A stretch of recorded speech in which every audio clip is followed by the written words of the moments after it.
going to be in the book of Mark, like we've been almost done. We're in Mark chapter 14 today, all right? So if you can find that while you are opening your Bible, Mark chapter 14.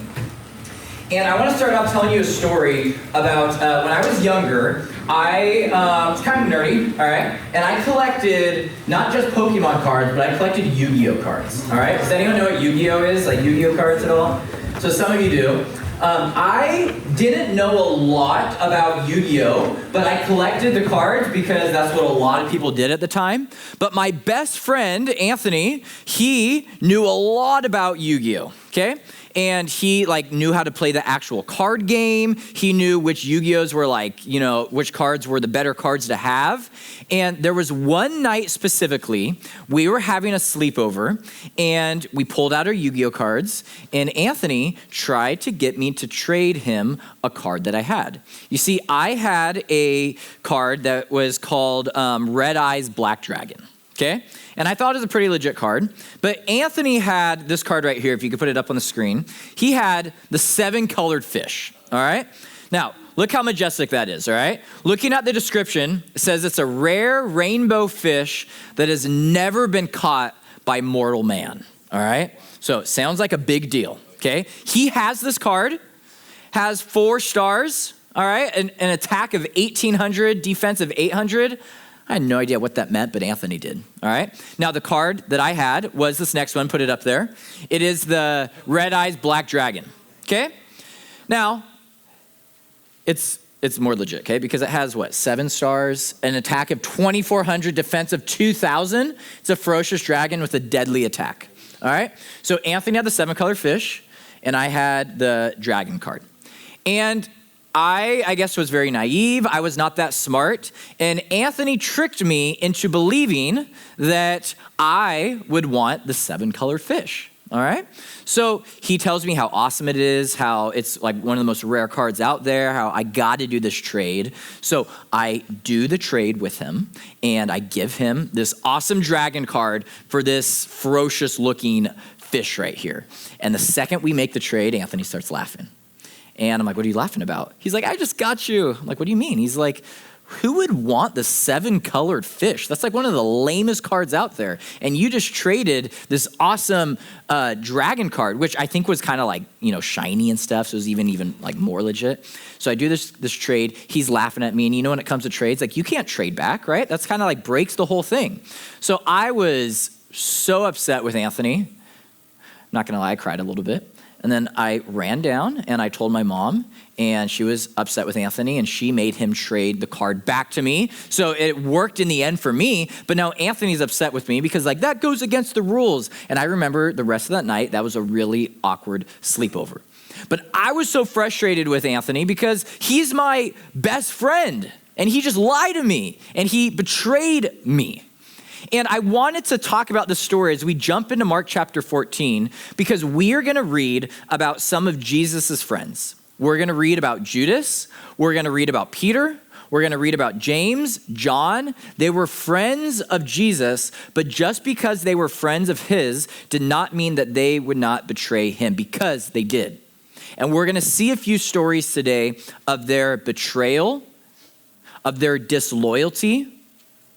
And just because they're close with him and walked with him did not mean that they would forever be loyal and pledge their allegiance to him.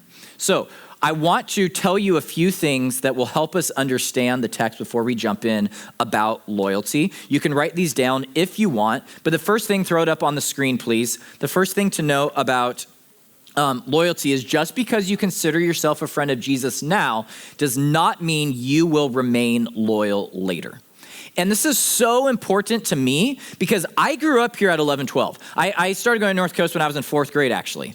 And my friends here, we were sold out for Jesus. Okay, at the time, Saturday night was the huge service. We actually didn't even have a Sunday morning 11-12 service. It was all Saturday night.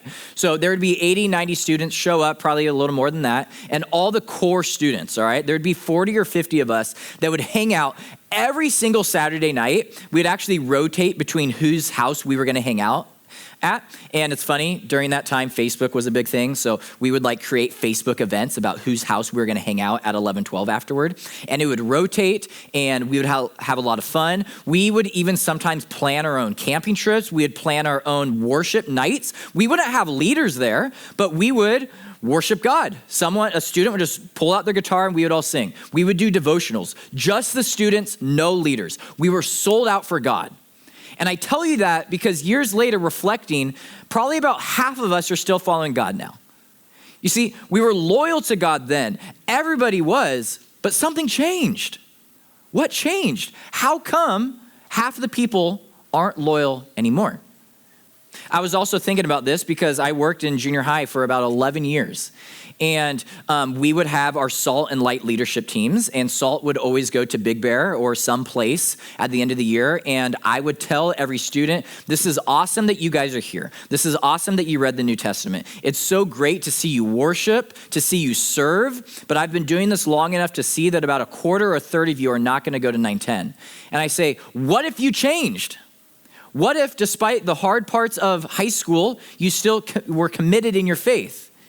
And maybe it's a pessimistic view of it, but every single year, there would still be students that didn't follow up to high school. And you could probably think about which of your friends went to TNL that don't go anymore. And you see, back then, they were loyal, but for some reason now, they aren't. You see, just because you were loyal then or just because you're loyal now does not mean you always will be. The second important thing to know about this is that loyalty to Jesus is an everyday decision. Some of you said the prayer. You committed yourself to Jesus when you were in elementary school. Some of you did it at a camp in 10th grade. Some of you might have got baptized 6 months ago. You made that decision to be loyal to Jesus. And that is an incredible decision that we celebrate, that we applaud. It's a great milestone in your faith. But that wasn't a one-time decision of loyalty to Jesus. You see, it's an everyday decision. It's waking up every single day saying, I am going to be loyal to Jesus. Don't think because you made a decision in the past means that it's going to continue on into the future. You got to be proactive. You got to do something about it. And then third, your loyalty to Jesus will be under attack for your entire life. Your loyalty to Jesus will be under attack for your entire life. I was thinking about other things that I'm loyal to in my life. All right, besides God, one of those is the San Diego Padres. All right, I'm a huge Padres fan. And no matter what, no one is going to convince me to be a Dodgers fan or any other team's fan. I am sold out for the Padres. Even though there are many times I wish I was a Dodgers fan because they're obviously legit, but it doesn't matter. I'm not switching. There is no temptation to get me to switch. And I was thinking back, how come when it comes to baseball, something that really doesn't matter, I am sold out, I am so loyal, there's nothing that's gonna change. But when it comes to my faith, then I betray God constantly. How come I don't with baseball, but with God that matters way more, that matters eternally, I betray God consistently in my life? And I think it's because our loyalty is under attack. I think it's because our flesh doesn't want us to always surrender to God. I think it's because the enemy is attacking us. I think our own fears are. None of that matters with baseball, but when it comes to God, we're gonna be under attack consistently. And that's why today's message is so important, because we are gonna read about some people, the disciples, who were walking with God, who were loyal to him, but their faith became under attack. And we're gonna see that they are going to betray, they're gonna question, they're gonna be disloyal, they're going to abandon, they're going to deny Jesus, because I don't think they fully understood what loyalty to him meant. So as we jump into Mark chapter 14 today, I want to talk about how to walk the path of betrayal. How to walk the path of betrayal. And it's not up on the slide, but I put in parentheses in my notes. I said, which no one wants to set out for. How to walk the path of betrayal, which no one wants to set out for. And I want to read you a story here in Mark chapter 14, starting in verse 1. So hopefully you're there. Follow along. I'm going to read most of it. I'm not going to stop that much until I get to the end. But it says, it was now 2 days before Passover and the festival of unleavened bread. The leading priests and teachers of religious law were still looking for an opportunity to capture Jesus secretly and kill him. But not during the Passover celebration, they agreed, or the people may riot. Meanwhile, Jesus was in Bethany at the home of Simon, a man who had previously had leprosy. While he was eating, a woman came in with a beautiful alabaster jar of expensive perfume made from essence of nard. All right, another story later, it's the same story, but another gospel is going to tell us that this was Mary. All right, so you could write down the margin if you want. It says, she broke open the jar and she poured the perfume over his head. Some of those at the table were indignant. Why waste such expensive perfume? They asked. It could have been sold for a year's wages and the money given to the poor. So they scolded her harshly.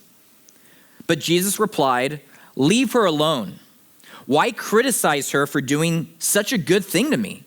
You will always have the poor among you, and you can help them whenever you want to. But you will not always have me. She has done what she could and has anointed my body for burial ahead of time. I tell you the truth. Wherever the good news is preached throughout the world, this woman's deed will be remembered and discussed. I love what Jesus said then. He said, wherever the gospel is being preached. Is the gospel being preached today? Yes. And he said that it will be discussed and remembered. Are we remembering what she did years ago today? Yeah. It says, then Judas Iscariot, one of the 12 disciples, went to the leading priest to arrange to betray Jesus to them. They were delighted when they heard why he had come, and they promised to give him money. So he began looking for an opportunity to betray Jesus. See, in the story, we read about a woman who's Mary and Martha, that Mary, who comes in with a perfume bottle. And in that culture, whenever you would have a guest in the house, they would put a little dab of perfume or oil on the head of the guests. Now, she realizes that Jesus is here, and she doesn't just give him a little dab. What she does is she gives full devotion to him by breaking the bottle and pouring the entire bottle of perfume on his head, which is kind of weird to us. That's not what we culturally do here, but back then they did. And this tells us that this perfume was worth a year's long wages, okay? So I want you to think, like, girls, the most expensive perfume you have probably is not worth all the money that like a normal person would make an entire year, all right?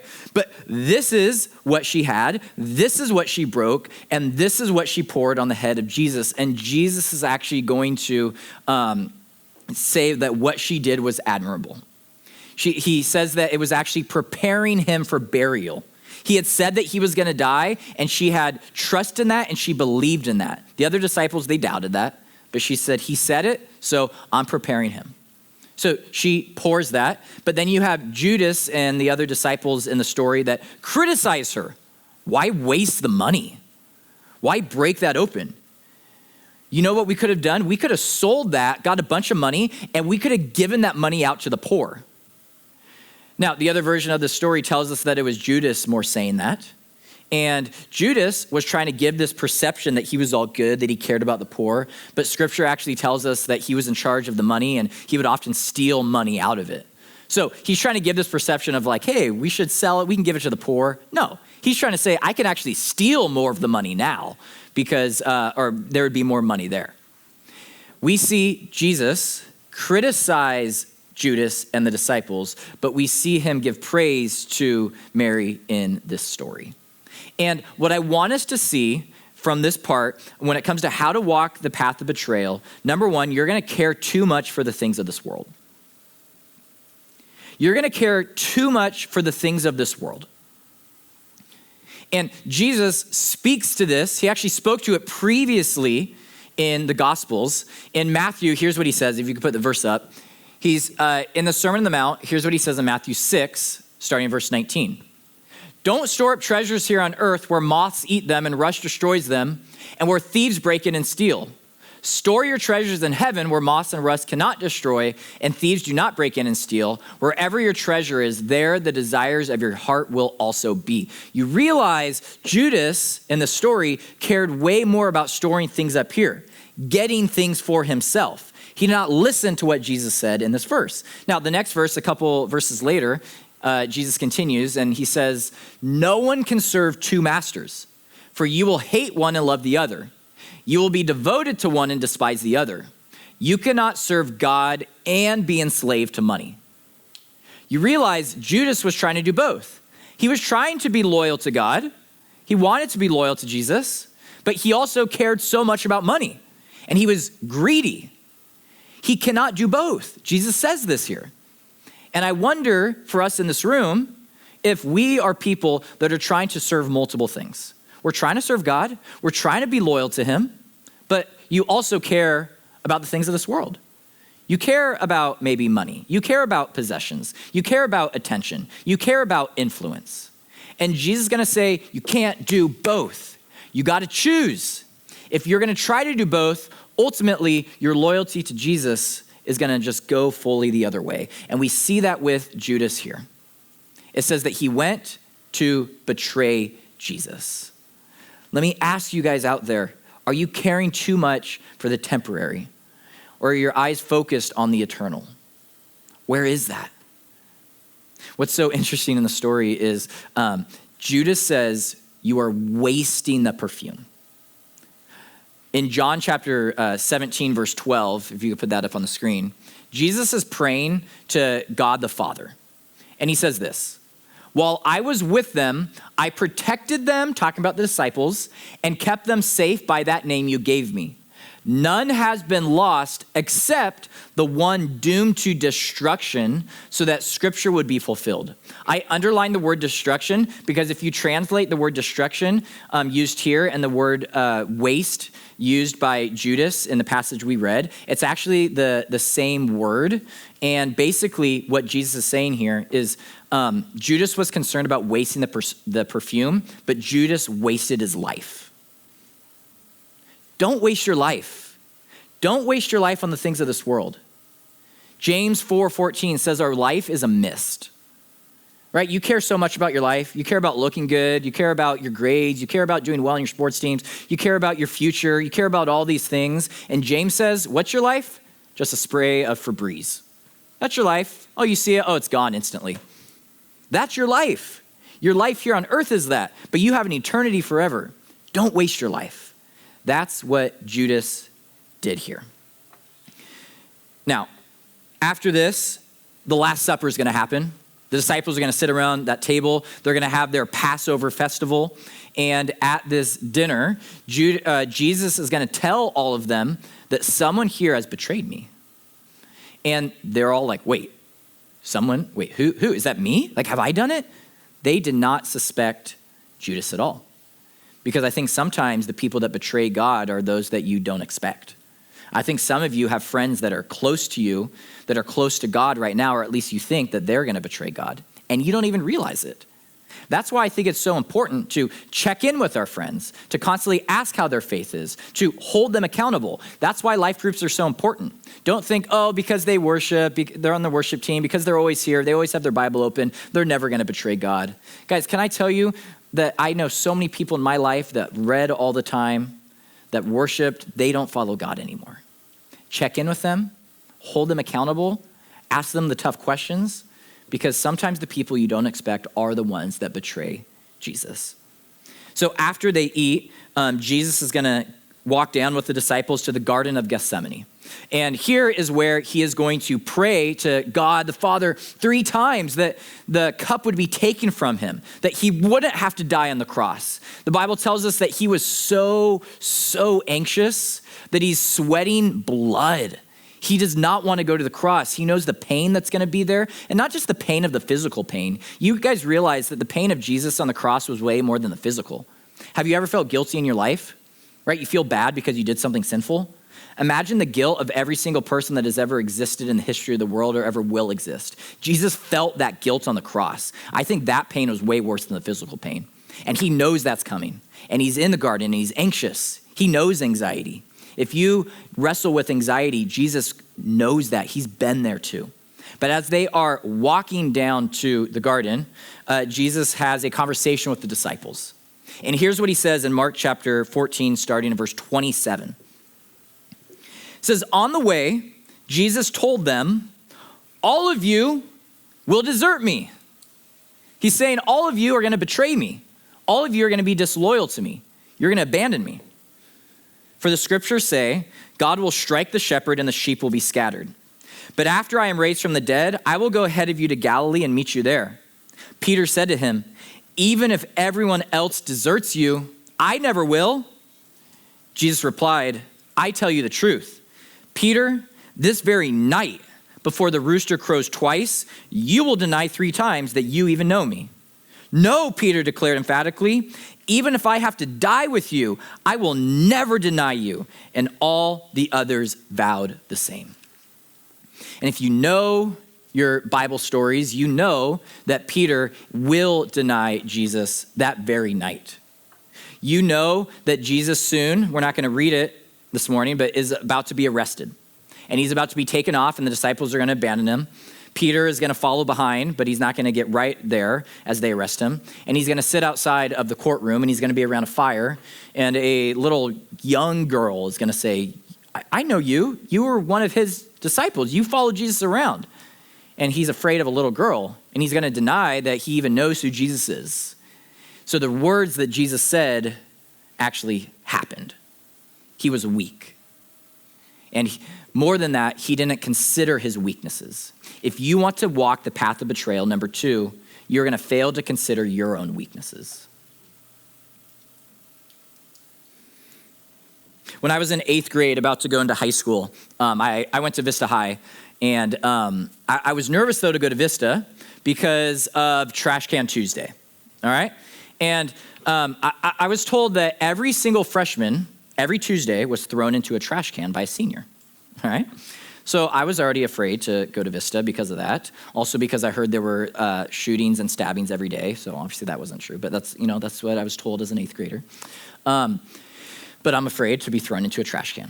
All right, so my first Tuesday rolls around, and I'm walking in the halls at Vista, and I'm like staying away from anyone that looks like a senior, right? Like, oh, they have a beard. I'm not used to that. I guess they're a senior. I'm going to stay away from them. And I go the whole day. I never got thrown into a trash can. All right, so I'm like, yes, I survived. Next Tuesday rolls around, same thing, trying to like hide, not be noticed. Wasn't thrown into a trash can. Third Tuesday comes around. Do you think I'm thrown into a trash can? No. Do you think I was ever thrown into a trash can? No, I never was. No freshman ever was. What was interesting, though, was whenever there was a fight at school, someone would always take a trash can and just throw it into the middle of the fight. Like, I don't know why. Everybody circled around, and then you see a trash can flying. That was the most with trash cans. But I was never thrown into a trash can, and it was a lie that I believed. You guys are believing a lie, too. You are believing that you are strong, when the reality is you're not. You guys are weak. And I'm weak too.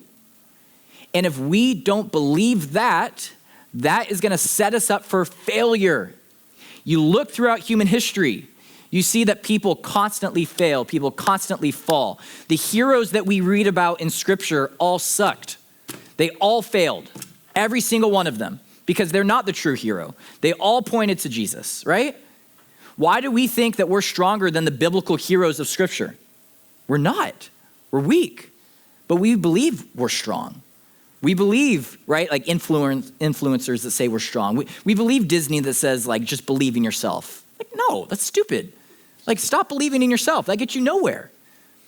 We are weak, and we rely on the strength of God. And Peter here failed to recognize that he was weak. He said, I'm not going to abandon you, Jesus. It's like, really? You're telling God that knows everything that you're not going to do it? He's telling you. He's saying, in this moment, consider your weakness. But he didn't. He's like, I got it. 1 Corinthians chapter 10, I believe, says this.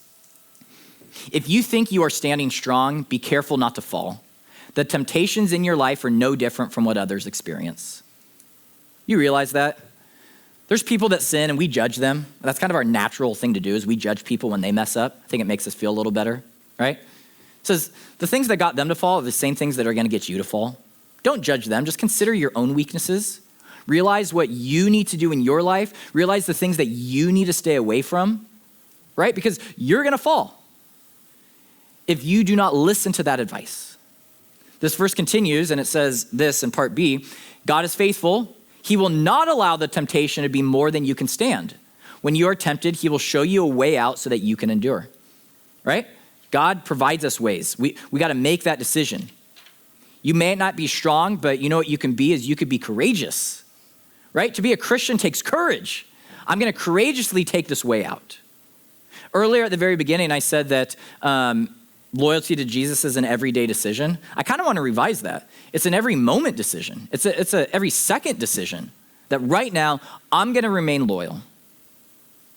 When we realize we're weak, here's the cool thing. We have a God that comes and lives inside of us, the Holy Spirit that gives us strength, right? We do have strength actually because of Jesus, because of the Holy Spirit, because of God with us. But on our own, we can't do it.